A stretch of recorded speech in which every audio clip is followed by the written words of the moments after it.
Livro Escutemos os Mortos. De Gabriel Delany G. Bournickel, 1923. Capítulo 2. Os médiuns e os grupos. Os fatos são mais úteis, mesmo quando contestados, do que as teorias dadas, mesmo quando defendidas. Ofri Davi. O público, mais inclinado à crítica do que ao estudo, é composto da imensa massa de ignorantes que forma em todos os países uma maioria considerável. Tal pontífice, que condena sem remissão os fatos que lhe são completamente estranhos, não poderia ter uma opinião pessoal e se, numa manhã, ele não tiver tido tempo de ler o jornal, ei-lo totalmente desamparado, incapaz de saber o que deve pensar sobre os acontecimentos do dia. Ora, como a maioria dos jornais não mostra mais que ignorância e incompetência, tem-se que a opinião pública é completamente distorcida a respeito de questões das mais importantes.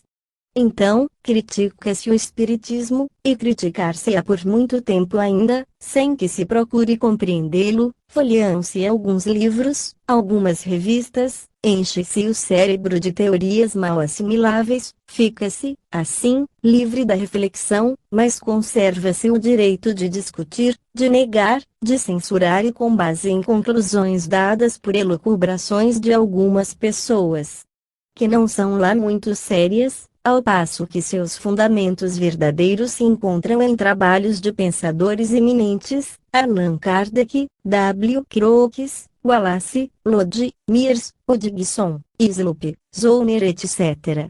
Esses homens estavam bem longe de ter a fé, aquela que cega.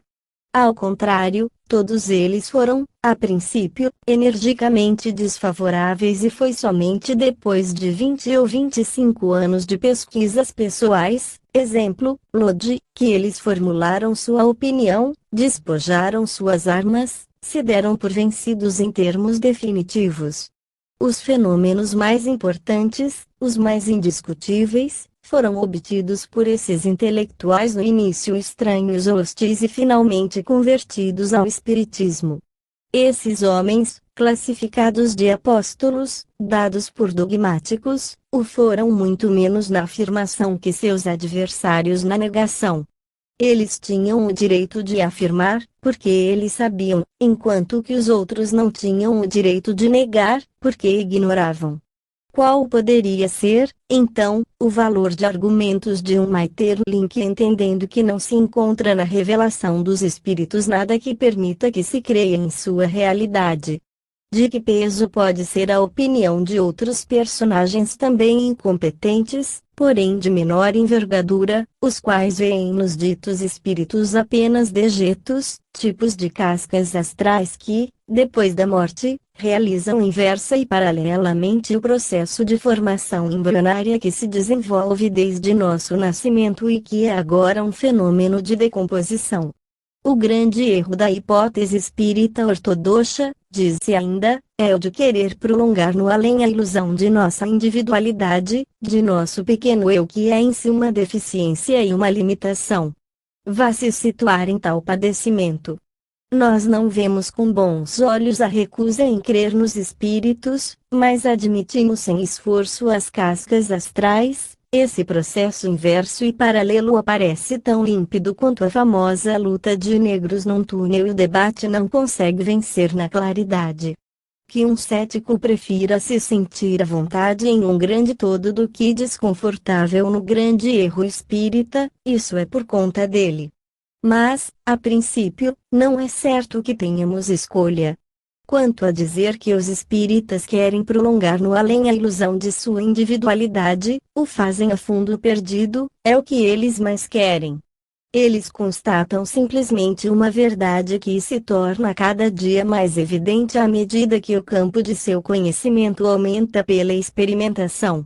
É, de fato, pela experimentação que se deve estudar o espiritismo.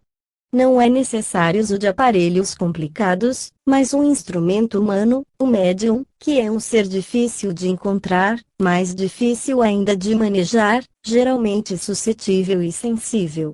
É preciso perdoar quaisquer pequenos defeitos, lembrando da espécie e falha da qual ele faz parte e a qual todos pertencemos. O médium é dotado de uma faculdade particular que lhe permite, pela exteriorização de sua energia psíquica, conhecer alguns fatos passados, presentes ou futuros, entretanto, não todos, pois no que se relata a ele há particularidades que, evidentemente, não puderam vir à sua consciência pela via dos sentidos, mesmo hiperestesiados. E, como em inúmeros casos nem a hipótese telepática, nem a da clarividência ou do subconsciente podem ser invocadas, chega-se à obrigação, absurda, se assim se quiser dizer, mas inevitável, de admitir a intervenção de uma inteligência estranha à sua e à humanidade viva. Sim, está fora de questionamento o fato de que os médiuns, especialmente predispostos por natureza e constituição, possam servir de intermediários entre os vivos e as entidades invisíveis que afirmam sempre, e que frequentemente provam, que elas já viveram na Terra. Certamente os médiuns podem errar.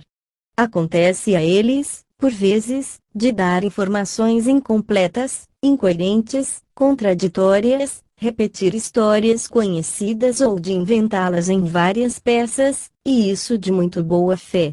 Teremos a oportunidade de constatar o importante papel do subconsciente em algumas manifestações. Encontraremos-nos também diante de outros casos onde o subconsciente não intervém e veremos, à medida que avançarmos em nosso estudo, parte considerável de mistérios desconhecidos que ainda nos falta decifrar. Entretanto, não se deve esquecer que, em matéria de experimentação, os resultados valem o que vale o instrumento. Sem fracassos com um médium de 20ª categoria, admitindo-se que não se trata de um sonâmbulo, não provam que o espiritismo seja uma ilusão, eles não poderiam contrabalancear os resultados obtidos por Crookes, Wallace, Lombroso e Se, entre 10 ditos médiuns há 9 a serem descartados, e porque não se esteve com o 10º pode-se dizer que ele não existe? Para as pessoas que não acreditam senão nos intelectuais, torna-se uma alegria se for aquele 10º, sejam precisamente intelectuais notórios, oficiais, como aqueles que nomeamos, experimentado e consagrado por estes. Quanto a querer opor as experiências feitas com médiuns reconhecidos experiências feitas com médiuns que não o são, é um controle ilusório porque não se podem comparar fenômenos que não sejam da mesma ordem. Personagens fictícios, criados por autossugestão, não têm nada de comum com as verdadeiras manifestações póstumas, como demonstraremos.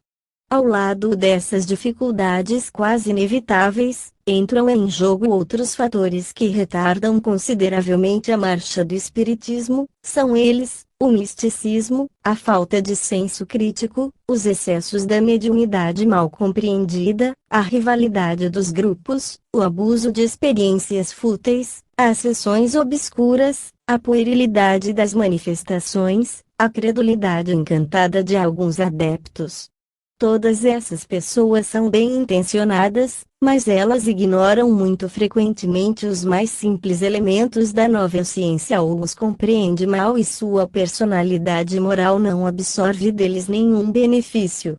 Assim que se tenta pôr um freio em seu ardor desordenado, elas se lançam às tolices e à vaidade. Elas aceitam o verdadeiro e o falso com o mesmo entusiasmo, elas se curvam diante da autoridade de ditos espíritos que se pretendem superiores e oniscientes, se erigem como guias infalíveis e fazem com que se cometam os piores disparates. Outros, melhor instruídos, se deixam dominar, também eles, por esses maus elementos do invisível, esquecendo os erros e as mistificações às quais se expõem aqueles que são bastante imprudentes para perder o controle de si mesmos. Sua boa fé incontestável não é suficiente para desculpá-los. Nos grupos, encontramos pessoas de todas as condições sociais, de todos os níveis intelectuais, de todos os mundos. Na sua pressa em se comunicar com o além, eles se precipitam impulsivamente em direção a toda a luz que brilha. Pedir ao homem, disse Renan, para adiar alguns problemas e deixar para os séculos futuros saber o que ele é, que lugar ele ocupa no mundo, qual é a causa do mundo e de si mesmo, é pedir-lhe o impossível. Os principais motores dessa cruzada crescente são nobres e legítimos: necessidade de conhecer o destino, necessidade de crer em uma vida futura e reparadora, necessidade de consolação. É importante, pois, que os espíritas esclarecidos deem à sua filosofia um caráter consolador e moral e as garantias de controle sem as quais ela não teria razão de ser. Essa missão é mais particularmente reservada aos médiuns, esses mensageiros que, segundo Carlyle, vêm do infinito com novidades para nós, sua faculdade surpreendente sempre superexcitando a curiosidade do público. Gaston Mary, tendo feito um artigo sobre a senhorita Coulsdon, em 14 de março de 1896, recebeu mais de 1000 cartas nos 3 dias que seguiram a publicação. Segundo o artigo em 20 de março, as cartas jorravam ainda mais, perguntando o nome e o endereço da vidente. Depois, foi a vez dos jornais que, todos, publicaram entrevistas do senhor, senhora e senhorita Coulsdon. Lord Kitchener e os negócios do Egito, Gallieni e Madagascar passaram a segundo plano e foram esquecidos por alguns dias. Tal curiosidade constituía somente a ela um dos fenômenos psicológicos mais estranhos do século.